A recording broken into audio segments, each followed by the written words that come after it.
Welcome back to Sussex Squad Chronicles. Today, we're diving into a heated moment where Dr. Shola Mos-Shogbamimu shut down Angela Levin's blatant bias against Harry and Meghan and her defence of the royal family's failure to address colonial injustices. The point is that the royal family is not ready to do the needful. What they're trying to do with this tour is to recreate and bask in the glory of the British Empire.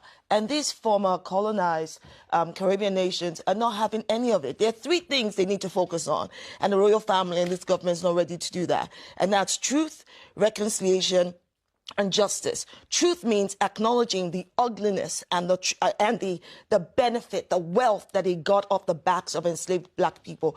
Reconciliation starts with an apology, which the royal family is refusing to do.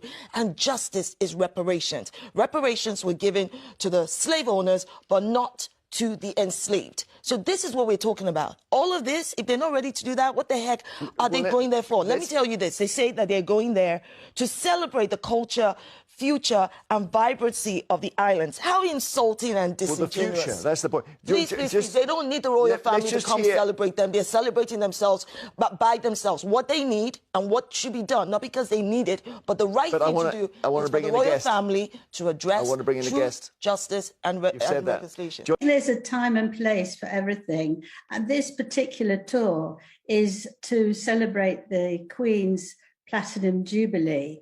She has loved the Commonwealth ever since she became Queen. It's a very long time, 70 years.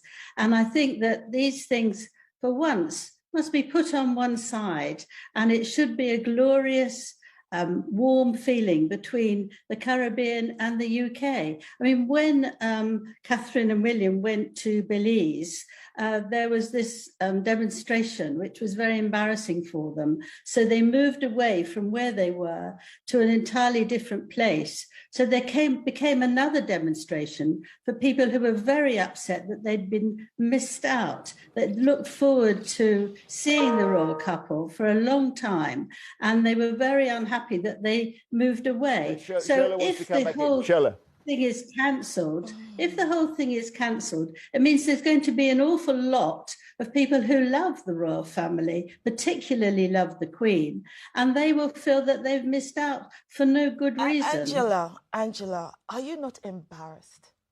Are you not embarrassed? No. You should be embarrassed. I mean, you talk about there should be a warm feeling. Hang on, Angela. Talk about there should be a warm feeling. For who and from whom? You talk about, well, there's a certain thing at a certain time, and we should prioritize. You want to prioritize white supremacy over people's lives. You just let me finish. I've not lost an argument. This is the point. No, I'm going to finish because I let her finish, so I'm going to respond. Right. This is the point. The people in these countries are talking about the experiences that they've had. They are the descendants of the enslaved. You don't tell them, oh, put aside your feeling and be warm and receive, and glorify the Queen. That is wrong. And that's why I'm saying you should be embarrassed. Ian wants to speak. You see, when you use these terms like white supremacy about a royal tour, you completely lose the argument. Whatever value your other arguments are, it disappears when you go to the... Of course you would say that. You can choose her words. No, I don't need to. Listen, I'm speaking the truth, which you would like to call being ambivalent with the truth. I'm speaking the truth. No, it's not just my truth. It's the truth of the Caribbean people. It's the truth of colonized African nations, because British Empire is all about white supremacy. It's about discussion. Are you going to allow me to have a word? Are you going to allow me to have a word, Shola? Of course I have. I heard, and that's why I'm responding. Pause. Come on. I mean, seriously, this is not the way. This is not the way to debate. Don't police tone what I'm responding back to you. Here we go. Shola, just handbrake on. Let Ian speak, and then we'll let you come back in. This is as Angela rightly says, this is a visit to mark the Queen's Platinum Jubilee. You will admit that there are lots of people in the Caribbean who would like to celebrate this. There are people... No. You don't think there's anybody in the Caribbean that would like to celebrate the Queen's You didn't say anybody. Jubilee? You said lots of people. They've got there would be councils lots of people in the Caribbean nations who have been trying to address the issue of reparations for years. Yeah. They're not interested in celebrating. That's a legitimate, Angela, legitimate debate. Hang on. I want to bring in Angela just a moment. Angela, when William and Kate walked into that row, it did show, didn't it, that we here are a little bit unsighted on some of the things that Shola's talking about. We're a bit out of touch with it. Yeah, I think that if what she's saying is true, and I think she should be very careful what she says, because I know she's very anti-monarchy in the first place. But if what she's saying is true, there would be no Commonwealth left. There are 54 members who want to join the Commonwealth. They are there because they want to. There's no things that they have to do. They get together and they talk and they sort out issues that they have. And even those who've become Republican want to stay within the Commonwealth. Now, that is because they like the Queen and they like the royal family. It can't be any other way. They could all go whitewashing. Even Prince Harry talked about that it is important for the Commonwealth to recognize its roots and legacy, or the royal family to do that. But these countries are voluntarily members of the Commonwealth. None of them have left. Aside. This cannot be all right, Shola. aside. Why don't they leave? Why don't they leave? Why don't they leave then? Why don't all of these West Indian islands leave? Shola, it's not just about the Commonwealth. Angela, sorry. It's about going to this country, is like turning up at a party and celebrating the British Empire. There is no British Empire. Nobody's interested in the white supremacy that British Empire we need to take calls. Shola, listen. We don't want it. Angela Levin tried to dismiss the need for truth and reconciliation, claiming the Queen loved the Commonwealth and that the royal tour was just a celebration. But Dr. Shola wasn't having it and called out her hypocrisy, saying, "Are you not embarrassed? You prefer white supremacy over people's lives? A bold statement, but one that needed to be said. Let's break it all down." Commentary: why Angela Levin is wrong.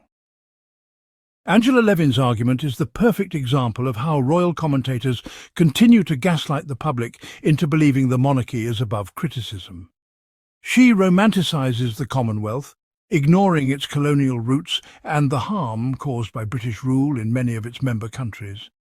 Instead of acknowledging that, she makes it seem like Harry and Meghan are the villains for simply pointing out the truth. The Commonwealth was not a gift from the Queen. It was a system built on exploitation. If the monarchy truly cared about the Commonwealth, they would engage in truth and reconciliation, not avoid it. Dismissing the call for justice as an attack on the Queen is just another way to silence uncomfortable truths. Angela doesn't want a real conversation about history. She wants a fairy tale version where the monarchy is pure and untouchable. Dr. Shola calling out Angela was long overdue because for too long people like Angela get away with whitewashing history while attacking those who challenge the status quo. Her statement, "Are you not embarrassed?" wasn't just directed at Angela Levin, it was directed at everyone who continues to defend royal inaction. And she's right. How can you talk about unity and celebration while ignoring the damage done by colonialism? If the royal family wants to be respected, they need to face the truth. This debate goes beyond just Angela Levin versus Dr. Shola. It reflects a bigger issue in the media. For years, the British press has vilified Meghan and Harry while protecting the monarchy. This is the same bias that allows commentators like Angela to spread misinformation while calling anyone who speaks truth divisive. Harry and Meghan were attacked for speaking about racism. Meghan was demonized for simply existing as a biracial woman in the royal family. The media continues to push anti-Sussex narratives to distract from the monarchy's failures. Dr. Shola was not just defending Harry and Meghan, she was calling out a system that refuses to change. Angela Levin represents a dying breed of royal commentators who still believe loyalty to the monarchy means ignoring reality.